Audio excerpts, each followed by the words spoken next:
शुरू होने जा रहा है देश का सबसे बड़ा मुकदमा, आपकी अदालत, रजत शर्मा के साथ।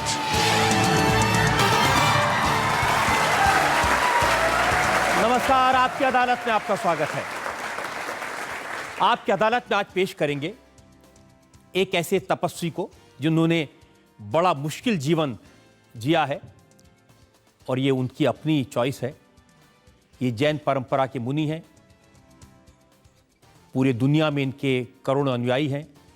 ये कड़वे वचन बोलते हैं, लेकिन इसके बाद भी इनकी लोकप्रियता बहुत है और समाज के अलग अलग लोगों से मेरे पास रिक्वेस्ट आई थी इनको आपकी अदालत में बुलाने के लिए। मैं आमंत्रित कर रहा हूं मुनि श्री तरुण सागर महाराज को। प्लीज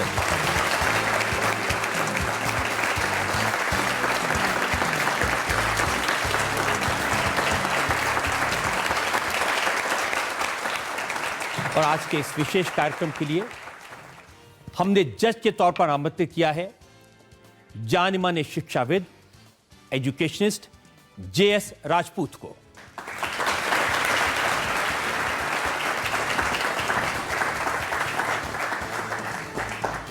और इससे पहले कि आपकी अदालत में मुकदमा शुरू करें, इल्जामात और सवालात का सिलसिला शुरू करें, आज के जज जेएस राजपूत की इजाजत चाहेंगे आज की कार्रवाई शुरू करने के लिए। कार्रवाई शुरू की जाए। और इससे पहले कि मैं पहला इल्जाम लगाऊं, सफाई मांगूं, एक नजर डालेंगे मुनि तरुण सागर के जीवन पर। जैन मुनि तरुण सागर को क्रांतिकारी संत कहा जाता है। मुनि तरुण सागर की विशेषता है कड़वे प्रवचन। इनके प्रवचन सुनने के लिए देश भर में लाखों लोग इकट्ठा होते हैं। मुनि तरुण सागर कड़वी बातें बोलते हैं और इनके कड़वे प्रवचन पुस्तक के रूप में भी लोकप्रिय हुए हैं। मध्य प्रदेश के दमोह जिले के एक गांव में जन्मे मुनि तरुण सागर ने 13 वर्ष की उम्र में अपना घर छोड़ दिया और सन्यासी बन गए। 20 वर्ष की आयु में इन्होंने दिगंबर मुनि दीक्षा ली। मुनि तरुण सागर ने सभी सांसारिक वस्तुओं को त्याग दिया। ये कपड़े नहीं पहनते और हमेशा पैदल यात्रा करते हैं। मुनि तरुण सागर के करोड़ों अनुयायी हैं, लेकिन ये चर्चा में रहते हैं अपने बेबाक विचारों की वजह से। तो आपकी अदालत में आज का एक खास मुकदमा शुरू करते हैं। आपकी अदालत में पहला इल्जाम मुनि तरुण सागर पर। आपकी अदालत में जैन मुनि तरुण सागर पर आरोप है कि इनकी जीवन शैली व्यावहारिक नहीं है। मुनि जी, ये सही है कि आप छोटी सी उम्र में घर छोड़ करके चले गए थे? तो क्या हुआ था कि नंबर नहीं आए थे, माँ ने डांटा था या पिताजी ने पिटाई की थी?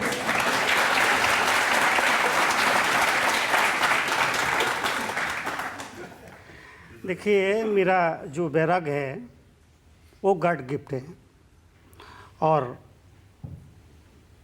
ना ऐसा कुछ घटा, ना ऐसा कुछ देखा, ना माँ ने डांटा, ना पिता नाराज हुई।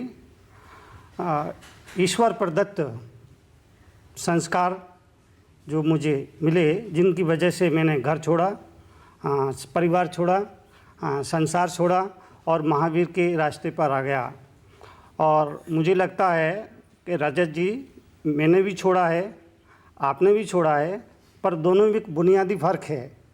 और वो फ़र्क ये है कि मैंने भगवान को पाने के लिए संसार को छोड़ दिया, आपने संसार को पाने के लिए भगवान को छोड़ दिया।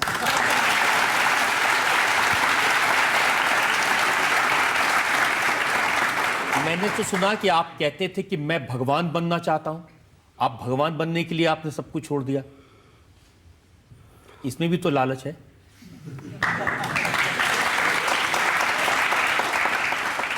कहा जाता है, दुनिया में कहा जाता है, कुछ पाने के लिए कुछ खोना पड़ता है, लेकिन मेरा अपना मानना है कि कुछ पाने के लिए कुछ खोना नहीं, बल्कि कुछ करना पड़ता है। 13 साल की उम्र में 6ठी क्लास में पढ़ते पढ़ते इतनी समझ आ गई थी कि वैराग्य क्या होता है, संन्यास क्या होता है, भगवान कहाँ मिलेंगे। कहते ना कि समझदार के लिए सारा काफ़ी होता है और जो ये ना समझे वो उम्र भर होता है। मुझे ये पता चला कि आप जलेबी खाते खाते सन्यासी बन गए। बचपन में मुझे जलेबी बहुत पसंद थी। 6वीं कक्षा पढ़ रहा था, मैं ज़्यादा पढ़ा लिखा नहीं हूँ। 6वीं कक्षा तक ही अध्ययन किया और 13 साल की उम्र में मैंने घर परिवार छोड़ दिया। तो बचपन में मुझे जलेबी बहुत पसंद थी। स्कूल से वापस घर जा रहा था और एक होटल पड़ती थी, वहाँ पर बैठ कर जलेबी खा रहा था। पास में ही जो मेरे गुरु है आचार्य पुष्पधन सागर जी महाराज, उनका प्रवचन चल रहा था और प्रवचन में वो कह रहे थे कि तुम भी भगवान बन सकती हो। ये शब्द जब मेरे कानों में पड़े तो जलेबी का रस तो जाता रहा और भगवान बनने का रस पैदा हो गया। लेकिन भगवान बनने के लिए खाना छोड़ा, पीना छोड़ा, कपड़े छोड़े, तो अब लगता तो नहीं कहीं गलती हो गई थी, पहले ही ठीक ठाक थे? मुझे अपने निर्णय पर कभी पछतावा नहीं हुआ। एक टिस मेरे मन में ज़रूर रहती थी कि मैंने ज़िंदगी में कभी कोई मुर्दा नहीं फूंका। लेकिन एक दिन मुझे लगा जैसे महावीर मुझसे कह रहे हो कि तरुण सागर, तुम्हारा जन्म मुर्दा फूंकने के लिए नहीं हुआ है, बल्कि मुर्दा हो चले समाज में प्राण फूंकने के लिए हुआ है। और मैं उसी दिन से समाज में प्राण फूंकने के लिए निकल पड़ा और आज तक वो काम कर रहा है। नहीं, लेकिन सांसारिक तौर पर अब मैंने सुना कि आप एक ही बार खाना खाते हैं, आप नहाते नहीं हैं, ताई आप ब्रश नहीं करते हैं, दांत साफ नहीं करते हैं, ये कैसा जीवन है? आपने बिल्कुल ठीक सुना कि मैं नग्न रहता हूँ, दिगंबर रहता हूँ। दिगंबर अवस्था जो है वो प्राकृतिक रूप है, यथाजात मुद्रा, जैन शास्त्रों में बताया है। मुनि वो होता है जो समाज की नग्नता को ढकने के लिए अपने तन के वस्त्र तक उतार कर फेंक देता है। लेकिन मुनि जी, वो पुराने ज़माने की बात थी। 21वीं सदी के ज़माने में दुनिया कहाँ पहुँच गई और आप बगैर कपड़े के घूम रहे हैं? आप ठीक कह रहे हैं। ये जिज्ञासा बहुत सारे लोगों के दिल और दिमाग में उठती होगी। ठीक है, वो श्रद्धा की वजह से ये सवाल नहीं कर पाते होंगे जो सवाल आप कर रहे हैं। आप ठीक जानना पूछना चाह रहे हैं, लेकिन मेरा अपना कहना है कि पहले दुनिया को ये समझना ज़रूरी है कि दिगंबर मुनि होता क्या है। केवल ये पिछी और ये जलपात्र है, कमंडल, इसको लेने से कोई मुनि नहीं हो जाता है। मुनि के संबंध में मैं 4 पंक्तियाँ कविता के रूप में बोलना चाहूँगा कि दिगंबर साधु किसे कहते हैं, दिगंबर मुनि किसे कहते हैं? जिसके पैरों में जूता नहीं, सिर पर छाता नहीं, बैंक में खाता नहीं, परिवार से नाता नहीं, उसे कहते हैं दिगंबर मुनि। जिसके तन पर कपड़े नहीं, जिसके मन में लफड़े नहीं, जिसके वचन में झगड़े नहीं, जीवन में कोई रगड़े नहीं, उसे कहते हैं दिगंबर मुनि। जिसका कोई घर नहीं, किसी बात का डर नहीं, दुनिया का असर नहीं और जिससे बड़ा कोई सुपर नहीं, उसे कहते हैं दिगंबर मुनि।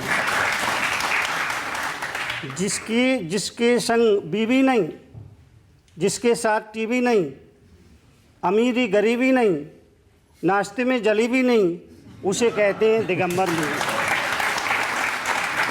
और रजत जी, मैं आपसे ही जानना चाहता हूँ, क्या ऐसा कोई व्यक्ति होगा दुनिया में, हिंदुस्तान की बात नहीं कर रहा हूँ, क्या ऐसा कोई व्यक्ति होगा दुनिया में जिसको कभी नाई की ज़रूरत ना पड़ती हो, कभी लोहार की ज़रूरत ना पड़ती हो, कभी सुनार की ज़रूरत ना पड़ती हो, कभी तेली की ज़रूरत ना पड़ती हो, कभी मोची की ज़रूरत ना पड़ती हो, कभी धोबी की ज़रूरत ना पड़ती हो? ऐसा व्यक्ति ढूंढने पर भी पूरी दुनिया में नहीं मिलेगा। लेकिन एक व्यक्ति है, वो है दिगंबर मुनि। धोबी की ज़रूरत नहीं, फिर भी सबको धोता है, उसे कहते हैं दिगंबर मुनि। दिगंबर मुनि हैं। ढकने के लिए कभी मोरपंख का इस्तेमाल करते हैं, जब बैठते हैं तो अपने सामने डेस्क रख लेते हैं। जब इतनी सारी चीज़ें कवर करने के लिए रखते हैं, अगर एक लंगोट पहन लेते तो क्या बिगड़ जाता है? नहीं, लंगोट हाँ, जिन लोगों को मेरी मुद्रा से तकलीफ है, जिन लोगों को मेरी मुद्रा से परेशानी है, तो मैं 1 मीटर की लंगोट पहनूं, उससे अच्छा है कि वो थोड़ा सा कपड़ा आंखों पे डाल ले, जब मुनि दिखे उसको बात खत्म हो जाए। उनको तकलीफ नहीं है, वो तो आपकी सुविधा के लिए कह रहे हैं। नहीं, मैं तो चलता हूँ तो दिगंबर ही चलता हूँ, दिगंबर अवस्था में ही चलता हूँ। और देखिए कवर करने के लिए इस्तेमाल करते हैं ना, तो वो जैसे अब मोर पंख का इस्तेमाल करते हैं या ये डेस्क का इस्तेमाल करते हैं, नहीं, शरीर के कुछ हिस्से को कवर ये तो हमारा ये पहचान है, इसको मैं पीछे नहीं रख सकता हूँ, ये हमारी पहचान है। ये साधु जो है ये जीव रक्षा के लिए होता है। बहुत से लोगों को ये मालूम नहीं है पीछे क्यों है। तो जो छोटे छोटे जीव हैं जो आंखों से दिखते नहीं हैं, वहाँ जब मैं बैठूंगा तो परिमार्जित करूँगा ताकि वो जीव हट जाएं। मैं नहीं चाहता हूँ मेरे द्वारा किसी जीव की हिंसा हो, उसको तकलीफ हो, उसको कष्ट हो। तो जैन धर्म तो अहिंसा की बात करता है और अहिंसा के लिए मुनि तो उसके चरम उत्कृष्ट है, इसलिए वो उसका इस्तेमाल लेकिन मुझे लगता है कि जैसे बाकी सब चीज़ों का परित्याग कर दिया, कपड़े का कर दिया, खाना एक बार खाते हैं वो भी खड़े होकर के खाते हैं, इतना सब है, अगर एक लंगोट पहन लेते तो क्या मुश्किल थी? इतनी भी कोई बड़ी बात नहीं। नहीं, आप ठीक कह रहे हैं। लंगोट आता है तो केवल लंगोट नहीं आती है, बच्चा पैदा होता है उसके तन पर कोई कपड़ा नहीं होता, थोड़ा सा बड़ा होता है तो लंगोट आती है। लंगोट में जेब नहीं होता है, लंगोट में जेब नहीं होती है। थोड़ा और बड़ा होता है तो जेब आता है, और जब जेब आता है तो साथ में फरेब भी आता है। जब जेब आती है तो साथ में फरेब भी आती है, और फिर फरेब अगर आ गई तो फिर दुनिया में क्या हो रहा है हम देख रहे हैं, आप देख रहे हैं और सब लोग देख रहे हैं। अब देखिए बदलते ज़माने में जहाँ कार है, जहाँ ट्रेन है, बुलेट ट्रेन चलती हैं, रॉकेट हो रहे हैं, हवाई जहाज़ हैं, आप पैदल चल रहे हैं। पैदल इसलिए चलते हैं कि अगर वो गाड़ी में बैठेंगे तो गाड़ी उनके पास है नहीं। मुनि तो वो होता है जो तिल तुष मात भी परिग्रह अपने पास नहीं रखता है, ये पिछी और ये कमंडल। आप अगर कार में जाते, आप ट्रेन में जाते तो ज़्यादा लोगों को मिल सकते थे, ज़्यादा जगह कवर कर सकते थे। आपकी अदालत में आपको आने में 6 महीने लग गए। आप ही ने कहा जियो और जीने दो, पहले खुद जियो। अगर आपको खुद को जीना आ गया तो दुनिया को जीने का अवसर अपने आप मिल जाएगा, अलग से आपको कुछ नहीं करना पड़ेगा। मुनि जी वक्त के साथ बदलता है ना। भगवान महावीर के वक्त में फ़ोन तो नहीं थे, माइक्रोफोन नहीं थे, अब आप माइक्रोफोन का भी इस्तेमाल करते हैं, आप फ़ोन का भी इस्तेमाल करते हैं, आप किताबें भी लिखते हैं। देखिए थोड़ा एडजस्टमेंट करना चाहिए। नहीं,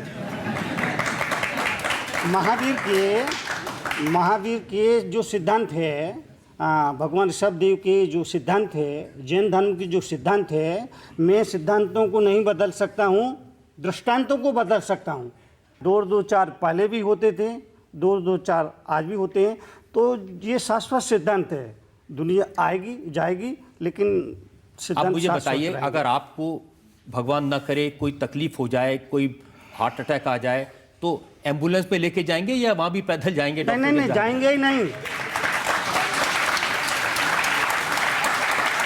अगर ऐसा कुछ होता है तो जैन मुनि अस्पताल में एडमिट नहीं होता है, वो जाता ही नहीं है, कभी दवाई नहीं लेगा, कोई इंजेक्शन नहीं लेगा, फला नहीं लेगा, ढिला नहीं लेगा, वो जाएगा ही नहीं। पैदल एम्बुलेंस की तो सवाल ही नहीं उठता, वो जाएगा ही नहीं। ऐसे भी हमने मुनि देखे हैं जो हवाई जहाज का इस्तेमाल करते हैं, हेलीकॉप्टर का इस्तेमाल करते हैं। वो महावीर का मार्ग नहीं है, वो महावीर का मार्ग नहीं है, वो अपवाद मार्ग है। महावीर का मार्ग जो असली है, महावीर वो राजकुमार थे, महावीर राजकुमार थे, राजपुत्र थे, लेकिन एक समय उनको बैराग आया और उन्होंने सब कुछ छोड़ दिया। एक बात याद रखना चाहिए, महावीर ने कहा कुछ पाना है कुछ छोड़ो, कुछ पाना है कुछ छोड़ो, बहुत कुछ पाना है बहुत कुछ छोड़ो, पर सब कुछ पाना है तो सब कुछ छोड़ो।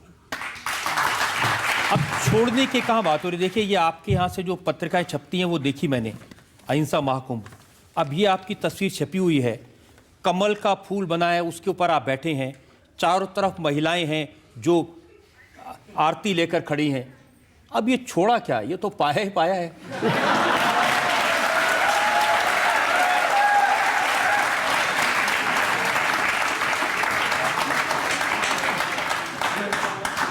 मंजिल मिले ना मिले, मंजिल मिले ना मिले, ये मुकद्दर की बात है। हम कोशिश ही न करें, ये तो गलत बात है। तो पाया ही पाया, आप कह रहे हैं कि पाया ही पाया है, लेकिन ये जो व्यवस्था आपने मुझे बताई, ये व्यवस्था समाज करता है, वो व्यवस्था देखता। यहाँ पर मैं बैठा, ये आसन लाया गया, ये चौकी लाई गई, तो ये समाज का काम है, वो आदर देता है, सम्मान देता है, ये समाज की ड्यूटी है। मुझे तो नीचे बैठने की ज़रूरत पड़े तो नीचे भी बैठ जाऊँगा, ऊपर बैठने की ज़रूरत होगी ऊपर बैठ, ऊपर सिंहासन पर सिर्फ इसलिए बैठना पड़ता है कि वो मजबूरी है। लाइट चली जाती है तो दीपक जलाते हैं और दीपक को ऊंचे स्थान पर रखते हैं, इसलिए रखते हैं कि उसकी रोशनी चारों तरफ फैले। संत भी गुरु भी मुनि भी जलते हुए दीपक है, उनको ऊंचे आसन पर इसलिए बिठाते हैं कि उस समाज पे रोशनी फैले, पूरे समाज पे उनका प्रकाश की किरण फैले।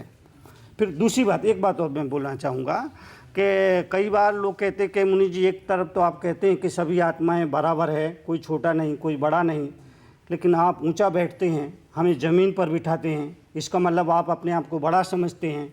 तो महावीर बहुत प्यारी बात करते हैं, उन्होंने कहा, वही शब्द मैं दोहरा रहा हूँ कि मैं ऊंचा बैठ कर के भी बड़ा हो गया ऐसा नहीं हूँ, मैं ऊंचा बैठ कर के बड़ा हो गया ऐसा नहीं, आप नीचे बैठ कर के छोटे हो गए ऐसा नहीं, आप नीचे बैठ कर के भी बड़े हैं, मैं ऊपर चौकी पर बैठ कर के भी छोटा हूँ। वो इसीलिए कि मैं चौकी पर बैठा हूँ तो चौकीदार हुआ, आप ज़मीन पर बैठे हैं जमींदार हुए।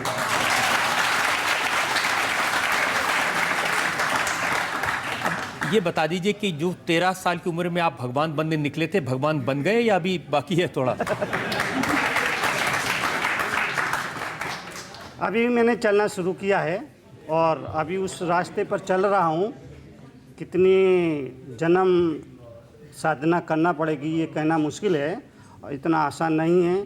ठीक है, लोग मुझे बहुत ही श्रद्धा से देखते हैं, बहुत ही भावना से देखते हैं, वो उनकी अपनी श्रद्धा है, लेकिन अभी तो मैं चलना शुरू किया है, अभी बहुत कुछ चलना है। आपका ये सफर है, इसको लेकर और बहुत सारे इल्जामात मेरे पास में हैं। हम एक ब्रेक लुकेंगे और ब्रेक के बाद मुनि तरुण सागर पर इल्जामात और सवालात का एक और दौर। मुनि जी, भगवान महावीर का तो सिद्धांत अहिंसा का है, इनके हाथ में तो SLR हैं, अगर गोली चल गई तो 50-60 में वैसे मर जाएंगे।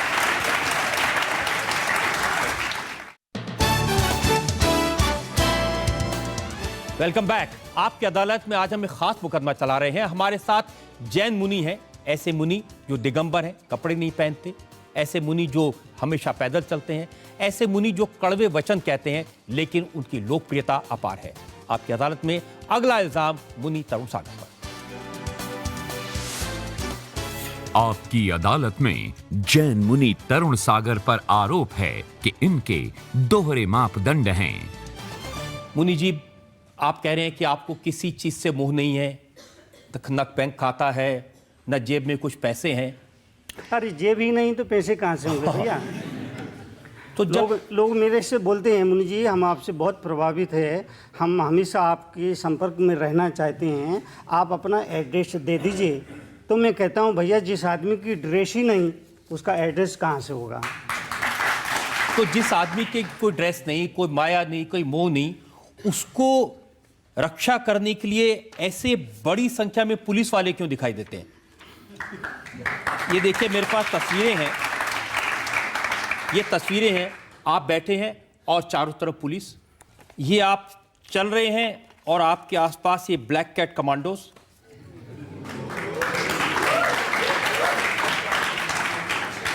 देखिए, मैं जहाँ भी जाता हूँ, जिस स्टेट में जाता हूँ, जिस राज्य में जाता हूँ, वहाँ की सरकार मुझे राज्य की अतिथि के रूप में स्वीकार करती है, और जब वो राजकीय अतिथि का दर्जा देती है तो उस सरकार का ये कर्तव्य बन जाता है, ड्यूटी बन जाती है, वो सुरक्षा मुहैया कराती है। ठीक है, वो अपना काम करती है, मुझे उससे कोई मुनि जी, मतलब भगवान नहीं। महावीर का तो सिद्धांत अहिंसा का है, इनके हाथ में तो SLR हैं, अगर गोली चल गई तो 50-60 में वैसे मर जाएंगे।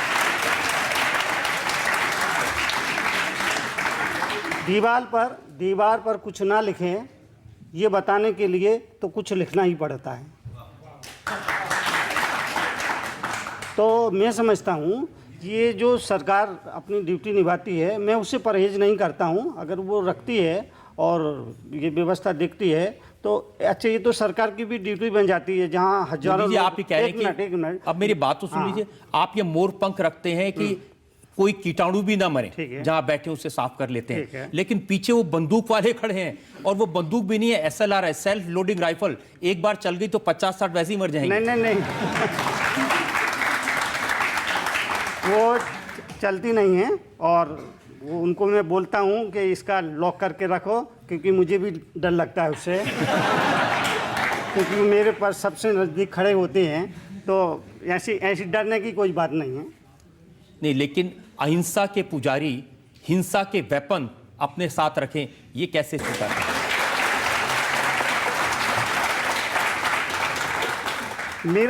मेरा उसमें कोई वो नहीं रहता है, ठीक है, वो व्यवस्था है, वो व्यवस्था करते हैं, तो मैं उसको नकारता भी नहीं हूँ और मनाही भी नहीं करता हूँ।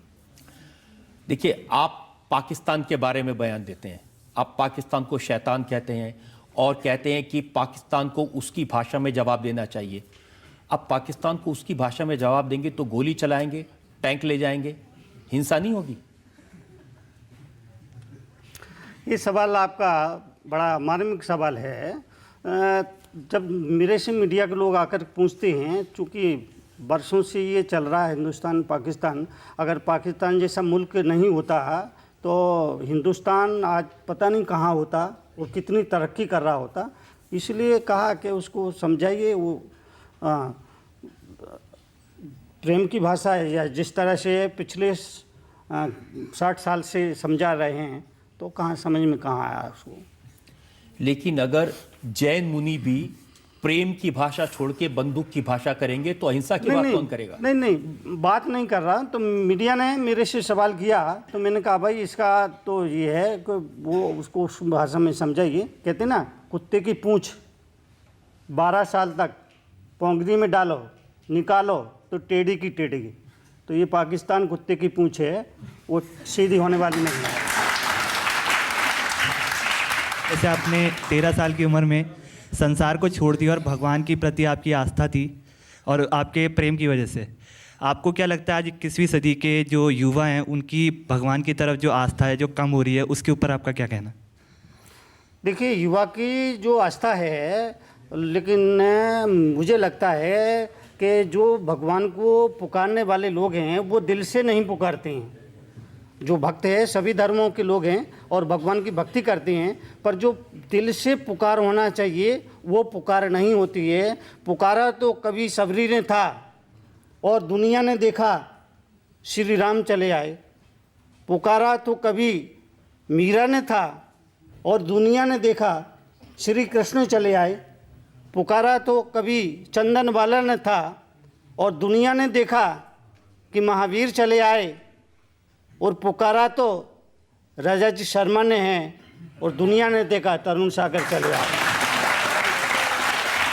तो जो हमारी पुकार है वो पुकार दिल से नहीं निकलती है, इसलिए प्रार्थना पूरी नहीं होती है। और मेरा अपना मानना है, दिल से पुकार की जाए, दिल से प्रार्थना की जाए, देर सवेर ही सही, वो प्रार्थना कभी खाली नहीं जाती है। सारी बातें कहते हैं तो ये कड़वे वचन क्यों कहते हैं आप इसको? प्यार से नहीं बात कर सकते आप लोगों से?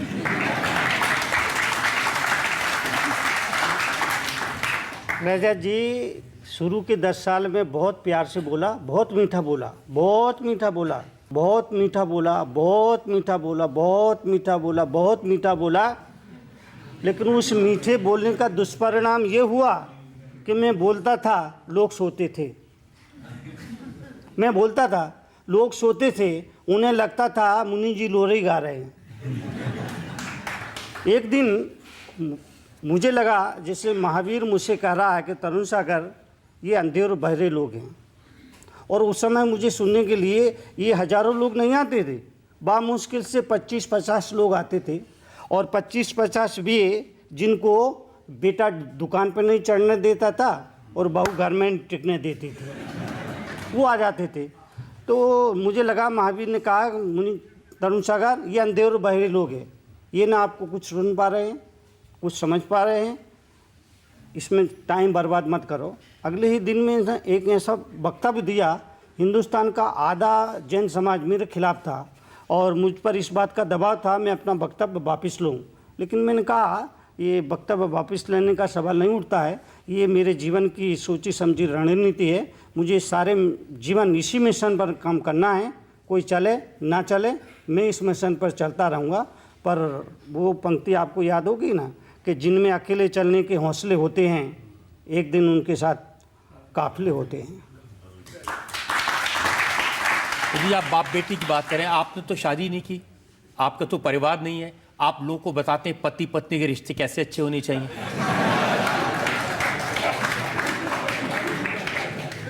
मैंने संसार छोड़ा है, समाज नहीं छोड़ा। मैंने संसार छोड़ा है, समाज नहीं छोड़ा। इसी समाज में रहता हूँ और समाज में जो घटता है उस पर नज़र रखता हूँ। इसीलिए पति पत्नी के संबंध या जिस पर मैं टिप्पणी करता हूँ वो टिप्पणी ऐसी करता हूँ कि लोग उसको उनकी बात उनको स्वीकृति देना पड़ती है, स्वीकृति में सिर हिलाना पड़ता है। बतौर उदाहरण पत्नी की परिभाषा मैं अपने हिसाब से बताता हूँ। पत्नी की परिभाषा, पत्नी पत्नी पत्नी पत्नी पत्नी जो पति से रहे तनी तनी खत्म कर दे उसकी मनी, वही ये पत्नी है। हर मुझे कोई काम तो है नहीं, मुझे कोई झाड़ू लगाना हो, पोंछा लगाना हो, बर्तन मांजना हो, ऐसा मेरे पास कुछ काम तो है नहीं। मैं बैठा रहता हूँ, चिंतन करता हूँ, विचार करता हूँ और नई नई परिभाषा अपने हिसाब से। कैसे पता चलता है सास बहू में क्या चलता है, आपको कैसे पता चलता है? नहीं, देखिए मेरा कोई घर नहीं है लेकिन मुझे घर घर की कहानी याद है। मेरा कोई घर नहीं है लेकिन मुझे घर घर की कहानी याद है और इसीलिए उस पर टिप्पणी करता हूँ, विवेचना करता हूँ और लोग मेरी बात को लाइक करते हैं, पसंद करते हैं। वो मुझे सिर्फ सुनते ही नहीं हैं बल्कि चुनते भी हैं। आपको ऐसा नहीं लगता कि जैसे आप अंधों के शहर में आईने बेच रहे हैं?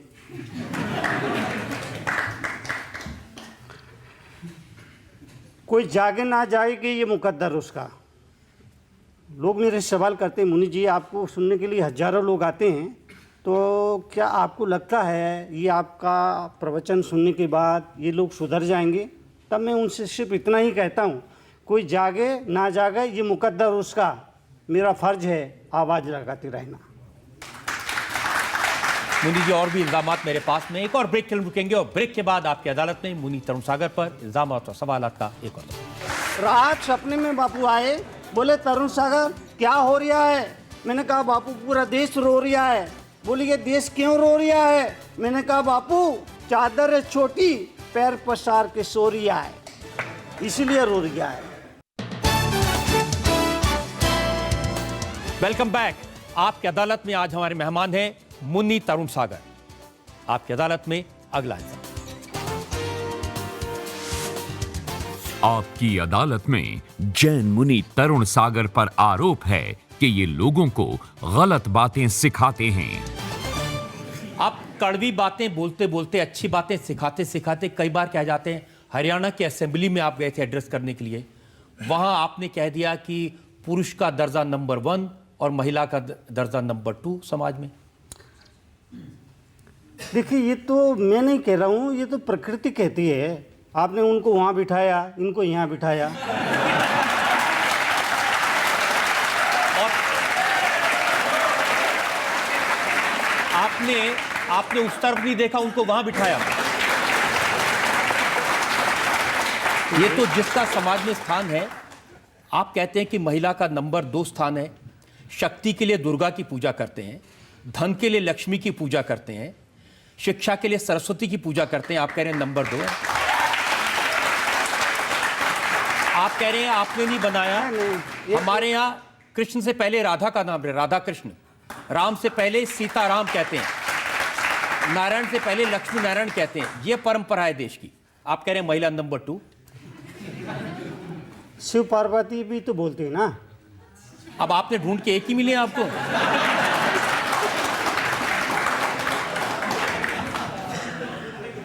ये जो बात है, देखिए इसमें मतभेद हो सकता है। मैं नारी शक्ति को कमज़ोर समझ रहा हूँ, ऐसा नहीं है। नारी हर हाल में भारी।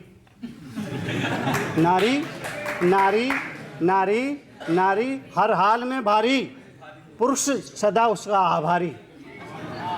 तो नारी है अपनी जगह महत्वपूर्ण है, लेकिन कुदरत की जो व्यवस्था है वो उसको मानना हो ना मानना हो, मानना चाहिए। आप नाम लिखते हैं तो आप अपने पिताजी का ही नाम लिखते हैं, माँ का नाम क्यों नहीं लिखते आप? नहीं, माँ का भी लिखते हैं, ऐसी नहीं बात नहीं, जब भी आप परिचय लिखेंगे तो आप पिताजी का ही नाम लिखेंगे अपने नाम के पीछे, कोई माँ का नाम नहीं लिखता है। आज देखिए, अब वो आप जमाने के साथ बदले नहीं।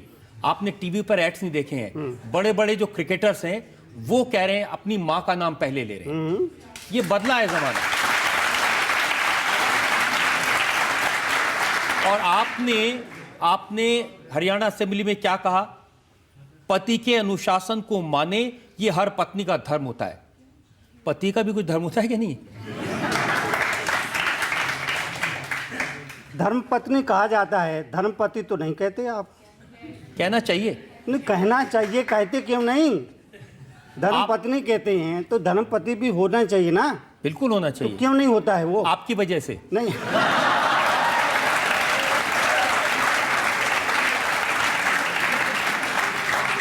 आप लोगों को ऐसी बातें सिखाते हैं। नहीं नहीं नहीं, ऐसा नहीं। देखिए, वो जो बात मैंने कही, मीडिया ने उसको काफ़ी उस पर विचार विमर्श हुआ, डिस्कस किया और उसको अलग अंदाज में लिया। मेरा कहने का उस समय ये मतलब था कि राजनीति और धर्म का आपस में क्या संबंध है। तब मैंने कहा था कि धर्म जो है वो पति है, राजनीति है वो पत्नी है, इन दोनों का संबंध, ये बात मैं कह रहा था। अब मीडिया ने उसको किस तरह से लिया, ये मीडिया का काम था, मेरा तो ऐसा अभिप्राय नहीं था। ये कैसी नारी को व्यवस्था हल्का है, दिखाऊं। ये कैसा समाज है आपका?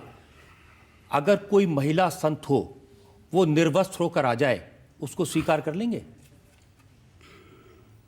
नहीं, देखिए, ये व्यवस्था है, ये व्यवस्था है। और व्यवस्था के सहित जैन शास्त्रों में भी स्त्री के लिए जो एक पद है, उसको पद में यही कहा है कि वो वस्त्रों में रहे, निर्वस्त्र उसके लिए आज्ञा नहीं है, अनुमति नहीं है। और ये केवल जैन धर्म में ही नहीं, ये सभी धर्मों में जो नागा साधु होते हैं वैष्णव में, उनमें भी यही नियम है।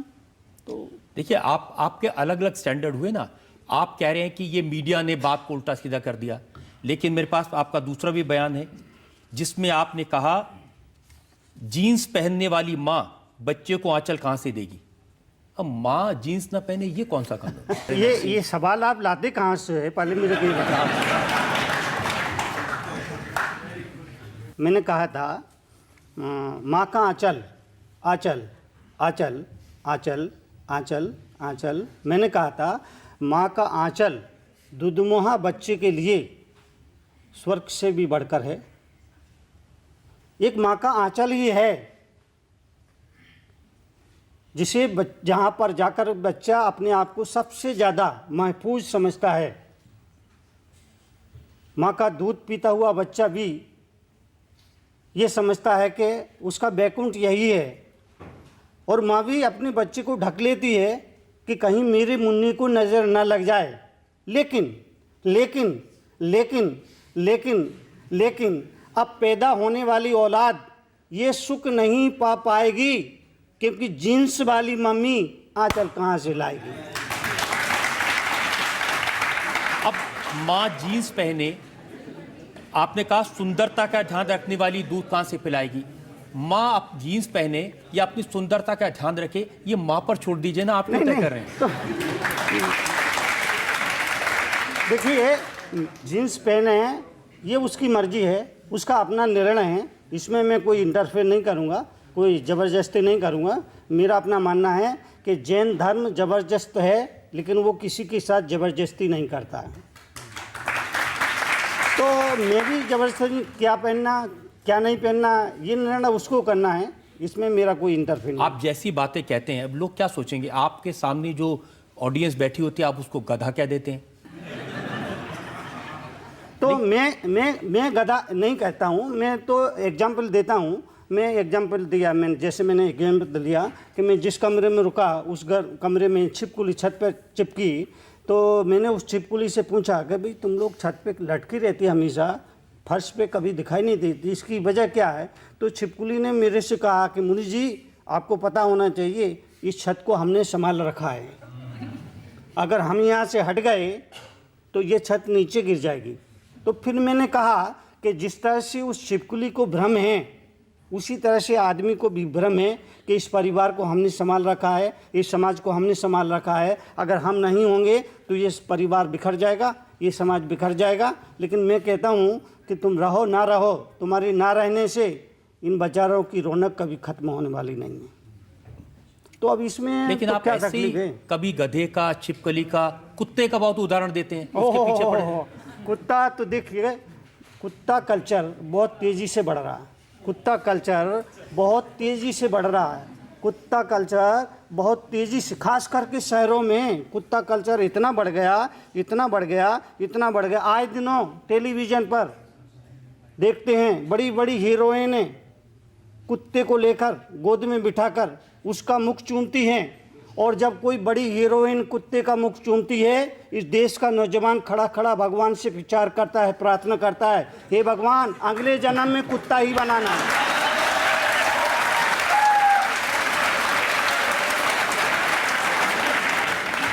तो मैं बात करता हूँ, कुत्ते की बात करता हूँ, कुत्ता कल्चर की बात करता हूँ।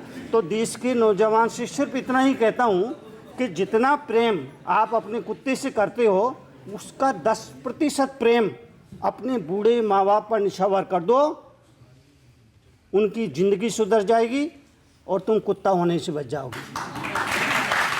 यहाँ बहुत सारे नौजवान बैठे हैं जो लोग आपसे सवाल पूछना चाहेंगे। जी पूछिए। सर, आप क्रांतिकारी संत के नाम से जाने जाते हैं, तो सर आज जो ये युवा स्कूल कॉलेजेस में इतना गंदा माहौल बना रहे हैं, सर आप जानते होंगे JNU में पिछले साल, इस साल DU में भी, और बाकी भी युवा शक्तियों को गलत रास्ते पे लाया जा रहा है। तो सर आप उनके लिए क्या कड़वे वचन बोलेंगे, और उन भ्रष्ट नेताओं के लिए जो उनके समर्थन में खड़े हो जाते हैं और उनको आकर सपोर्ट करते हैं? JNU में जो लोग राष्ट्र विरोधी नारे लगाते हैं, तो इसको बर्दाश्त नहीं किया जाना चाहिए। और मुझे लगता है कुछ लोग समर्थन भी करते हैं, कुछ लोग इस बात का उनका समर्थन भी करते हैं। मुझे लगता है ये देश के लिए शुभ संकेत नहीं है, और सख्त रूप से विरोध होना चाहिए, और ऐसे लोगों को सजा का प्रावधान होना चाहिए। मैंने तो ये भी सुना है कि गांधी जी आपके सपने में आते हैं, आपको बहुत कुछ कहते हैं। रात सपने में बापू आए, बोले तरुण सागर क्या हो रहा है। रात रात रात रात सपने में बापू आए, बोले तरुण सागर क्या हो रहा है। मैंने कहा बापू पूरा देश रो रहा है। बोले ये देश क्यों रो रहा है। बोले ये देश क्यों रो रहा है। मैंने कहा बापू अपनी तो धुलती नहीं, दूसरों की धो रहा है, इसीलिए रो रहा है। रात सपने में बापू आए, बोले तरुण सागर क्या हो रहा है। मैंने कहा बापू पूरा देश रो रहा है। बोले ये देश क्यों रो रहा है। मैंने कहा बापू चादर है छोटी, पैर पसार के सो रहा है, इसीलिए रो रहा है। तो ये विसंगति सब जगह हो रही है। इसकी वजह से ये समाज में जो तकलीफ है, परेशानी है, टेंशन है, डिप्रेशन है, तनाव है, संघर्ष है, इसकी वजह यही है। एक तो समाज रो रहा है और आप डांट डांट के और रुला रहे हैं उसको। देखिए दीवार पर कील ठोकनी है, दीवार पर कील ठोकनी है तो हथौड़ा तो चलाना पड़ेगा, तकिए से काम नहीं चलेगा। दीवार पर कील ठोकनी है तो तकिए से काम नहीं चलेगा, हथौड़ा चलाना पड़ेगा। मैं हथौड़ा चलाता हूँ। मेरे प्रवचन थपकी का काम नहीं, थप्पड़ का काम करते हैं। सर आपने बोला कि वुमेन को सेकंड पे होना चाहिए और मेन को फर्स्ट पे, तो जो इंडिया को रिप्रेजेंट करके PV सिंधु आए, तो आप कह रहे हो कि उनको सेकंड पोजीशन पे ही रखना चाहिए। उनके लिए जो गवर्नमेंट कर रहा है वो गलत है। बात तो उनकी ठीक है, ओलंपिक में तो सिर्फ लड़कियां ही जीत के आई थी। हाँ तो मैंने हरियाणा विधानसभा में लड़कियों की तारीफ करते हुए कहा था कि उन लड़कियों ने हमारी लाज बचा ली, पुरुषों की लाज वो बचाई। तो देखिए मेरे वक्तव्य को किस तरह से लोग ले रहे हैं या उसका क्या अर्थ निकाल रहे हैं, ऐसा मेरा कहने का कुछ भी अभिप्राय नहीं था। आपको फर्स्ट नंबर बनना है तो आप वहाँ से उठिए, यहाँ आ जाइए, आप फर्स्ट नंबर हो जाएंगे। मुझे कोई तकलीफ़ नहीं है, इससे मुझे कोई तकलीफ़ नहीं है। आप कहते हैं ना परंपरा में महिला नंबर 2 पर है। आप क्या चाहते हैं? मैं तो चाहता हूं बराबरी हो, महिला पुरुष में कोई अंतर ना हो, समानता हो, हाँ, सबके मैं बराबर सम्मान हो। आपकी बात का समर्थन करता हूं। और हमारे कहा गया ना, यत्र नारी पूजनते तत्र बसते देवता। देवता वहां निवास रहते हैं जहां नारी की पूजा होती है। हाँ ठीक है, तो फर्स्ट हो गई, फिर जी, नारी फर्स्ट हो गई और पुरुष सेकंड हो गया। हाँ बिल्कुल कर दीजिए, कोई बात नहीं। तो आप कर दो वो सही, मैंने कुछ कर दिया वो गलत। ये तो गलत बात है भाई, ये गलत बात है। आपके प्रवचन को लेकर बहुत सारे सवाल मेरे पास में हैं। हम एक और ब्रेक के रुकेंगे और ब्रेक के बाद आपकी अदालत में मुनि तरुण सागर पर इल्जाम और सवालात का एक और दौर। राहुल गांधी कहते हैं कि नोटबंदी से गरीबों का नुकसान हुआ। आप कहते हैं कि नोटबंदी बड़ा क्रांतिकारी कदम है। इस देश का मुनि ऋषि हमेशा से कहता आया है कि नोट महज रंग बिरंगे टुकड़े हैं, पर किसी को समझ में नहीं आई। और 8 नवंबर को रात्रि 8 बजे मोदी जी ने एक झटके में समझा दिया कि ये कागज के टुकड़े हैं। तो राहुल जी को समझ में नहीं आया? हाँ,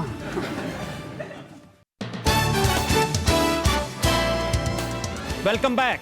आपकी अदालत में आज हम मुकदमा चला रहे हैं एक ऐसे साधु पर जिन्होंने कष्ट का जीवन चुना है, जो निर्वस्त्र रहते हैं, पैदल चलते हैं, तरह तरह के तकलीफें सहकर समाज का काम करते हैं, कड़वे वचन बोलते हैं। आपकी अदालत में अगला इल्जाम मुनि तरुण सागर। आपकी अदालत में जैन मुनि तरुण सागर पर आरोप है कि ये धर्म की आड़ में राजनीति करते हैं। अब देखिए, आप साधु हैं, संत हैं, दुनिया से कोई मोह नहीं है, लेकिन हर वक्त आप नेताओं को कभी चोर कहते हैं, किसी को लुटेरा कहते हैं। चोर कहता हूँ, लुटेरा कहता हूँ, ऐसा मैं तो साफ साफ तो बोलता नहीं हूँ, लेकिन मुझे जो लगता है कि जिन्होंने छोटी छोटी चोरियाँ की वो जेलों में बंद है, और जिन्होंने बड़ी बड़ी चोरियाँ की वो लोकसभा विधानसभा में बैठे हुए हैं। अब देखिए, मैं इस देखिए, सियासत से मेरा कोई लेना देना नहीं। ये तस्वीरें देखिए। हाँ बोलिए। ये चीफ मिनिस्टर, कितनी तस्वीरें, ये मध्य प्रदेश के मुख्यमंत्री के साथ, ये रमन सिंह के साथ, ये हरियाणा के मुख्यमंत्री के साथ, हर चीफ मिनिस्टर के साथ, मोदी जी के साथ भी आपकी फोटो है। जो मुझे बुलाएगा मैं तो वहीं जाता हूँ, बगैर बुलाए कहीं जाता नहीं हूँ। मध्य प्रदेश के मुख्यमंत्री ने मुझे सीएम हाउस में बुलाया, मैं गया। छत्तीसगढ़ के मुख्यमंत्री ने मुझे सीएम हाउस में बुलाया, मैं गया। अभी हरियाणा के मुख्यमंत्री ने मुझे सीएम हाउस में बुलाया, मैं गया। तो जो बुलाएगा वहाँ जाऊँगा, और जब जाऊँगा तो फोटो चोर और लुटेरे हैं, और फिर आप जाके विधानसभा में एड्रेस करते हैं चोरों को, लुटेरों को।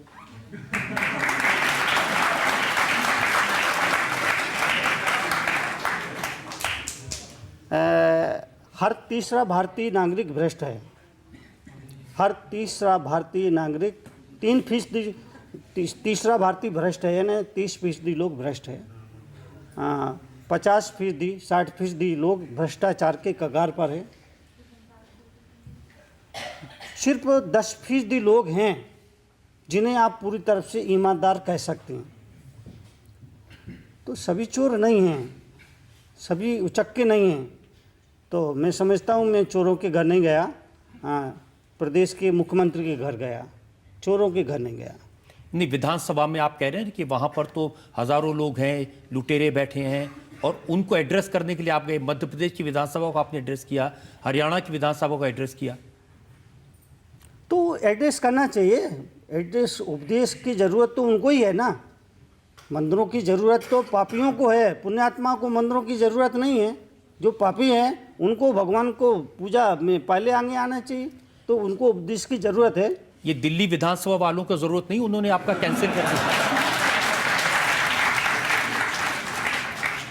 दिया। दिल्ली विधानसभा में मुझे निमंत्रण मिला, केजरीवाल साहब मुख्यमंत्री जी और विधानसभा स्पीकर रामनिवास जी गोयल दोनों आए, निवेदन किया, मैंने स्वीकृति भी दी, प्रोग्राम भी बन गया था और मुझे जाना तय भी हो गया था, लेकिन किसी वजह से वो रद्द किया गया, वजह मुझे मालूम नहीं है, लेकिन उन्हें भी बुलाया था, जो भी मुझे बुलाएगा वहाँ मैं जाऊँगा।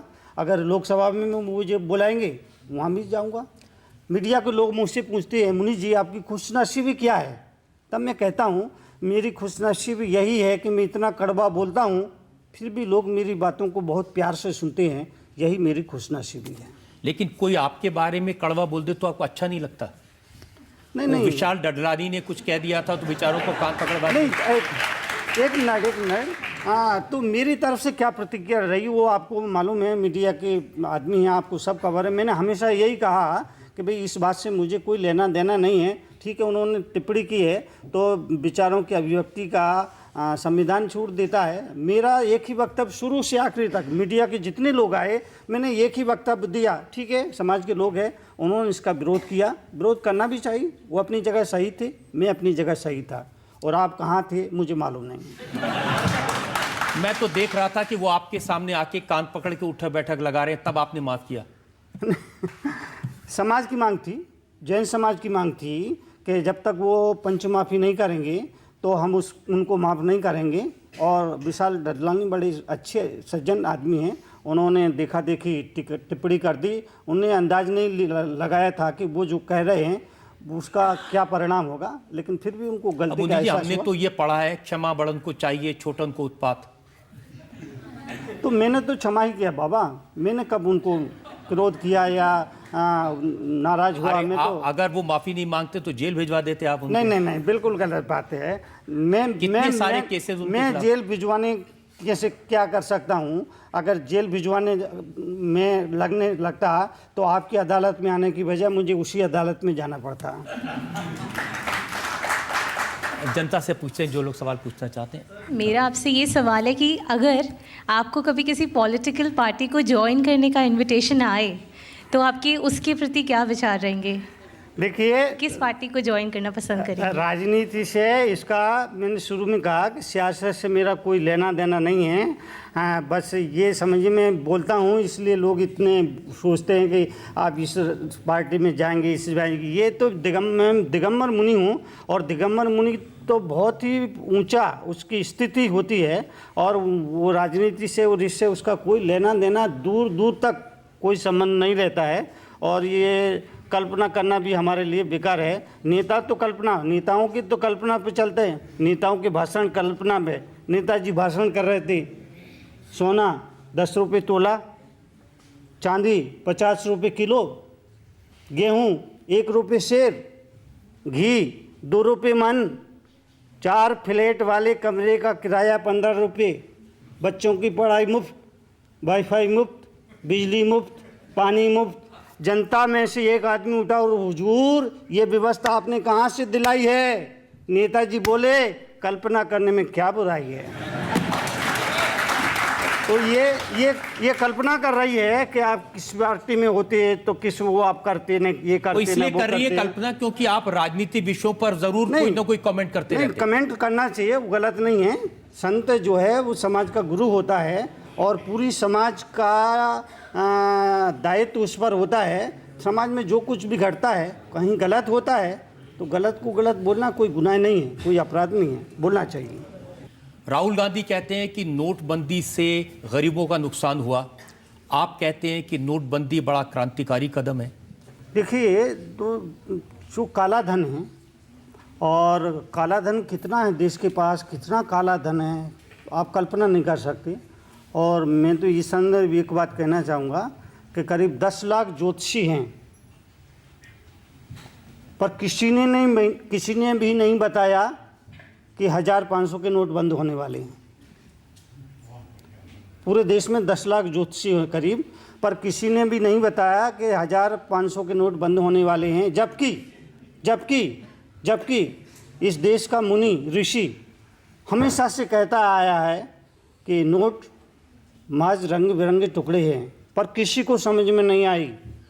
और 8 नवंबर को रात्रि 8 बजे मोदी जी ने एक झटके में समझा दिया कि ये कागज़ के टुकड़े हैं। तो काला धन बहुत तो है। राहुल जी को समझ में नहीं आया? हाँ, वो पार्टी, वो जो कुछ भी बोलते हैं वो पार्टी के हिसाब से बोलते हैं, अपने लिए नहीं बोलते हैं, अपना मन का नहीं बोलते हैं, जो पार्टी का मंतव्य होता है या पार्टी के हित में होता है वो बोलते हैं। आपके बारे में मोदी लोग जी- कहते हैं कि जो मोदी जी के हित में होता है वो बोलते हैं। हैं क्या जी? 3 तलाक का आपने विरोध किया, सारी चीजें जो मोदी जी करते हैं उसका नहीं नहीं समर्थन- नहीं नहीं, ऐसा नहीं। देखिए मोदी जी से मेरा कोई लेना देना नहीं है, ना मुझे उनसे कुछ चाहिए, ना मुझे उनसे कोई अपेक्षा है। मेरे लिए सब है, सियासत से मेरा कोई लेना देना नहीं है। जो भी मेरे सामने आएगा उसको मैं आशीर्वाद दूंगा, चाहे वो मोदी जी आए, चाहे राहुल जी आए, चाहे केजरीवाल जी आए, चाहे मायावती जी आए, कोई भी आए सबको वही एक सा आशीर्वाद दूंगा। लेकिन जो मुझे सही लगता है, हो सकता है मैं गलत सोच रहा हूँ, हो सकता है। जब आपने 3 तलाक के मुद्दे पर प्रतिक्रिया दी तो मुस्लिम समाज के लोगों ने कहा आपको क्या हक है इस पर बोलने का? नहीं नहीं, जो लगता है कि भाई ये महिलाओं के साथ अत्याचार है, जुल्म है, तो ऐसा तो नहीं। व्हाट्सएप पे तलाक हो रही है, ये बोलिए इसमें धर्म कहाँ गया? व्हाट्सएप पे अभी कल ही मैं अखबार में पढ़ रहा था, विदेश में कोई सज्जन हैं, वो वहाँ पर नौकरी करते हैं, व्हाट्सएप पे उन्होंने अपनी पत्नी को तलाक दे दिया। तो अब ये कोई बात हुई है क्या? ये उनकी परंपरा है। नहीं, परंपरा कैसी परंपरा है? ये परंपरा ये जैसी आपकी परंपरा है नहीं, संथारा नहीं, की, नहीं, ऐसा नहीं। कोई अपनी जान हमारी दे दे। परंपरा और इस परंपरा, आप तो फिर सती प्रथा को और सलेखना को भी एक ही मानोगे? हाँ, क्यों नहीं? नहीं नहीं, क्यों ये? जैसे सती प्रथा बंद हुई ऐसे संथारा को भी बंद नहीं होना नहीं, चाहिए। दोनों में फर्क समझना जरूरी है ना भाई। सती प्रथा और संथारा में फर्क है कि सती प्रथा वो राग है उसके साथ, अगले जन्म में मैं इनके साथ ही रहूंगी, जहाँ ये गए, जो इनकी गति हुई मेरी भी वही गति हो, ये राग से वहाँ पर साथ जाया जा रहा। और संथारा जो है वो विराग का रास्ता है। तो राग और द्वेष में फ़र्क समझना जरूरी है। और फ़र्क सिर्फ इतना है, राग में और द्वेष में फ़र्क सिर्फ इतना है कि अपना बच्चा रोता है तो दिल में दर्द होता है, और पड़ोसी का बच्चा रोता है तो सिर में दर्द होता है। तो इसको महावीर ने राग और द्वेष कहा। तो वहाँ सती प्रथा में राग है, संसार है, और संथारा में विराग है, विरक्ति है, और जन्म मरण के बंधनों से मुक्ति की भावना है। लेकिन इसको तो कोर्ट भी इजाजत नहीं देता, अपने आप अपना जान देने को। नहीं नहीं, देखिए ये संथारा की जो प्रक्रिया है वो कुछ चंद घंटों की नहीं है, 12 साल की लंबी प्रक्रिया है। अगर मैं चाहूँ, मैं युवा हूँ और चाहूँ कि मैं संथारा ले लूँ, इसके लिए धर्म अनुमति नहीं देगा। जब आदमी एक उम्र पे पहुंच गया और उसे लगता है मृत्यु निकटे, आंखों से दिखता नहीं, कानों से सुनता नहीं, हाथ पांव चलती नहीं, वृत्तियाँ पलती नहीं, रोटी भी चपती नहीं, खिचड़ी भी पचती नहीं, रोगों ने घेरा है, मरने की बेरा है, मोह भी घनेरा है, फिर भी कर रहा मेरा तेरा है। अपना कुछ ख्याल नहीं, दुनिया की चिंता, परिवार नाम जपता, अरहंत नाम भूला, परिवार नाम जपता, तृष्णा है बढ़ रही, बुद्धि है घट रही, अश्रुधार पड़ रही, मुख से लार बह रही, पड़ा पड़ा मर रहा पर हाय हाय कर रहा, पड़ा पड़ा मर रहा पर हाय हाय कर रहा। पत्नी है टोसती, बहुएं हैं कोसती, लड़के हैं पीटते, नाती घसीटते, दिन भर है जागता, रात भर है कांचता, दांत सभी टूट गए, खाना से ककड़ी, अंग अंग शिथिल भये, कमर गई अकड़ी, यमराज के आदेश से यमदूत ने चोटी पकड़ी, जाल खुद ही बना रहे जैसे बनाती मकड़ी, खेल कूद भूल गए छकड़ी, 3 चीज याद रही, नौन तेल लकड़ी। ऐसे मरने से अच्छा है कि भगवान का नाम लेते हुए मरे, धर्म ध्यान करते हुए मरे, साधना से मरे, व्याग से मरे, विरक्ति से मरे। उसको संथारा कहा। महावीर ने कहा अगर आप जीवन को उत्सव कैसे बनाएं, जीवन को उत्सव कैसे बनाएं ये जानना है तो आप गीता के पास जाइए, और मृत्यु को महोत्सव कैसे बनाएं अगर ये सीखना है तो महावीर के पास आइए।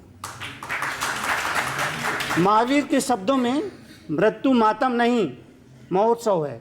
तो संथारा, सल्लेखना, समाधि मरण, पंडित मरण, ये सब एकार्थवाची है, और ये मृत्यु को महोत्सव बनाने की कला है। आप इतना अच्छा भाषण देते हैं, इतनी अच्छी अच्छी बातें कहते हैं, करोड़ों लोग आपके फॉलोअर हैं, तो आपको नहीं लगता कि आपको राजनीति में होना चाहिए था? मैं राजनीति में होके क्या करता?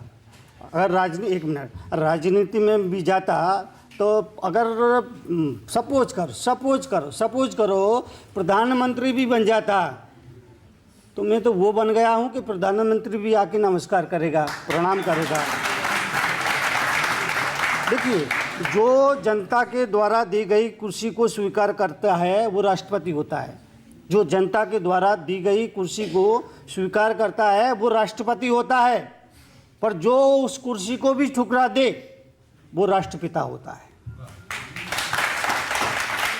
मुन्नी जी, हमने आपसे हर तरह के सवाल पूछे और अच्छी बात है कि आपने हर सवाल का बड़े मुस्कुरा के बेबाकी से जवाब दिया। हम एक ब्रेक के रुकेंगे और ब्रेक के बाद सुनेंगे आपकी अदालत में आज के जज JS राजपूत का फैसला आज के मुकदमे पर।